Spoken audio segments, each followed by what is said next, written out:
Ni kukaribisha tena mtazamaji wa Zone Media, uko nami Victor Moshi, na hapa nina taarifa kubwa moja kwa moja kutokea nchini Irani, ambapo kiongozi wa mapinduzi ya Kiislamu nchini Iran Ayatollah Ali Khamenei amemjibu kwa kejeli rais wa Marekani Donald Trump baada ya kiongozi huyo wa Marekani kujigamba kuwa ameharibu sekta ya nyuklia ya Iran. Akizungumza leo asubuhi mjini Tehran alipokutana na mamia ya mashujaa wa michezo na washindi wa mashindano ya kimataifa ya science, Ayatollah Khamenei alisema, "Sawa, endelea kuota," akimaanisha kauli ya rais huyo wa Marekani kwamba ameiteketeza sekta ya nyuklia ya Iran. Khamenei aliendelea kumkosoa Trump kwa kile alichokiita majivuno na kiburi cha Marekani dhidi ya mataifa mengine. "Unajiona nani hadi utoe maagizo kuhusu nchi gani inaweza au haiwezi kuwa na sekta ya nyuklia?" aliuliza kiongozi huyo wa Kiislamu kwa ukali. Kiongozi huyo pia alilaani kauli za kibabe na zisizo za msingi za rais wa Marekani, akisema lengo lake ni kuwapa moyo wa Zayuni na kujionyesha mwenye nguvu kupitia uongo kuhusu Iran, eneo hili na watu wake. Khamenei aliongeza, kama kweli ana nguvu, basi hebu awatulize mamilioni ya watu katika majimbo yote ya Marekani wanaopiga kelele wakimpinga. Katika hotuba hiyo, Ayatollah Khamenei aliwapongeza vijana wa Kiiran waliopata mafanikio makubwa katika michezo na masomo ya kimataifa, akisema ushindi wao unaonyesha sura halisi ya taifa lenye matumaini. "Vijana wetu wameonyesha kwamba wana nguvu ya kusimama vileleni mwa dunia na kuvutia ulimwengu kuangalia upeo wa matumaini wa Iran," alisema Khamenei. Aliongeza kuwa mafanikio hayo yanakuja katika kipindi ambacho maadui wa Iran wanatumia vita laini kueneza kukata tamaa miongoni mwa watu, lakini vijana wa Iran wameonyesha uthubutu na imani kubwa katika taifa lao. Akihitimisha hotuba yake, Ayatollah Khamenei alisema, "Irani yetu pendwa na vijana wake ni alama za matumaini. Kwa azimio na bidii, vijana wa Kiiran wanaweza na watafikia vilele vya juu kabisa." Ayatollah Khamenei leo hii ameweza kujibu kauli hiyo kwa kejeli kabisa, akisema kwamba sawa, endelea kuota. Hii ni kauli ya kisiasa yenye ujumbe wa ndani, inaonyesha Irani haikubali udikteta wa Marekani wala hofu ya vitisho vya kijeshi. Viongozi mbalimbali wa Iran wamekuwa wakionyesha msimamo thabiti dhidi ya taifa la Marekani kwa vitisho vyote ambavyo vimekuwa vikitoka na maneno ya kejeli kwenda kwa taifa la Iran. Mara zote Ayatollah Ali Khamenei akisimama kwenye majukwaa mbalimbali nchini Irani akizungumza na watu au akihutubia taifa, amekuwa akipingana na sera ambazo mataifa ya kimagharibi yamekuwa yakiziweka dhidi ya taifa la Iran, kwa sababu hadi kauli ya Trump inatoka kwamba wameweza kudhoofisha sekta ya nyuklia ya Iran ni kutokana na mashambulizi ambayo yalifanyika kwenye vita vya siku 12, kwa sababu Israel ilikuwa ni ya kwanza kuweza kushambulia vituo vya nyuklia vya Iran, lakini baadaye Marekani tena kupitia amri ya rais wa Marekani Donald Trump ikasababisha vituo vitatu kushambuliwa, hapo Natanz, Fordo pamoja na Isfahan. Marekani ikaweza kurelease zile picha za satellite zikionyesha madhara ambayo yameweza kutokea baada ya mashambulizi ya Marekani kwa kutumia ndege ya B2 Bombardier.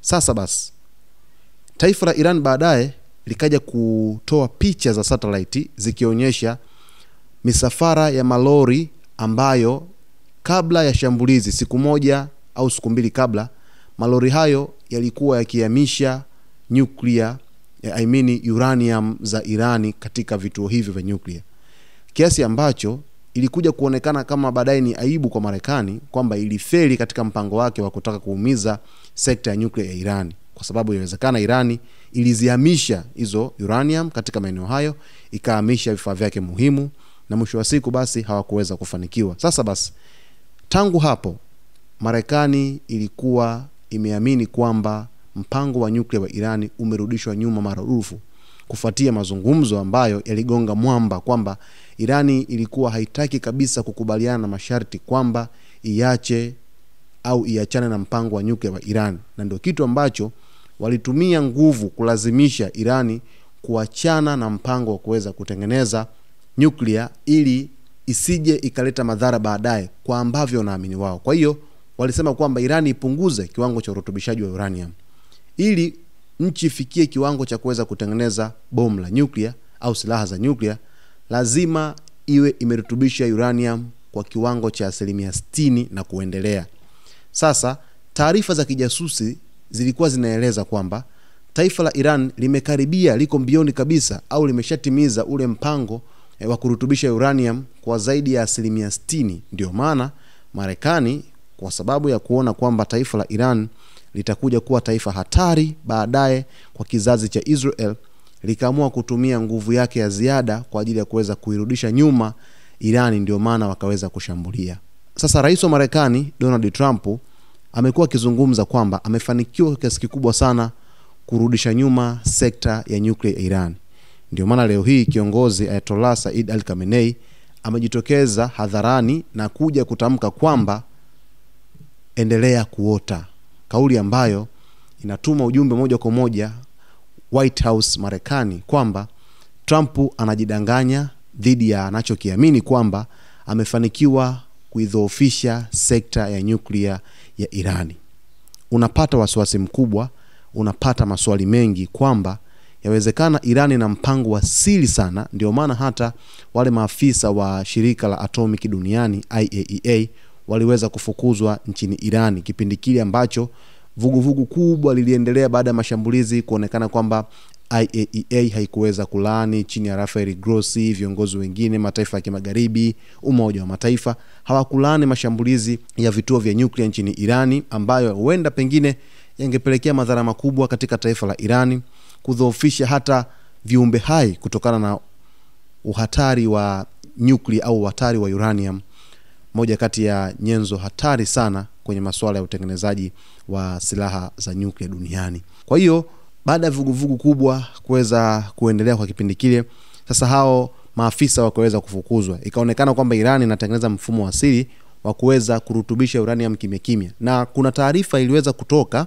kama mwezi mmoja au miwili nyuma kwamba taifa la Iran limesaini mkataba na taifa la Urusi ili Urusi ajenge vituo karibia 7, 8 au 9 vya nyuklia pale nchini Iran. Moja ya kituo ni kituo cha Bushehr, kituo ambacho hata maafisa wa IAEA walikwenda kukagua kituo hicho, lakini hawakuingia ndani zaidi. Iran ilipiga marufuku kusema kwamba hawaamini wao wanakwenda kutoa siri kwa Marekani pamoja na Israel.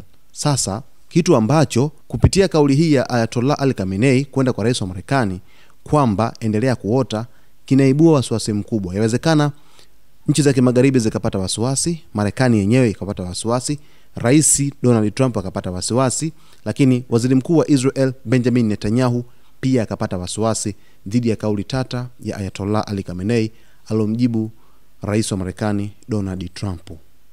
Mtazamaji, kingine ambacho Khamenei alikikazia kwamba kama kweli ana nguvu basi awatulize mamilioni ya watu wa Marekani wanaompinga. Kuna watu mbalimbali, vyama vingine vya upinzani vimekuwa vikimpinga rais Trump dhidi ya sera zake ambazo amekuwa akiziimplement kwenye sekta mbalimbali lakini kimataifa. Kwa hiyo Khamenei ameonyesha ule uimara wa taifa la Iran na namna gani kiongozi anatakiwa kuwa katika taifa la Iran.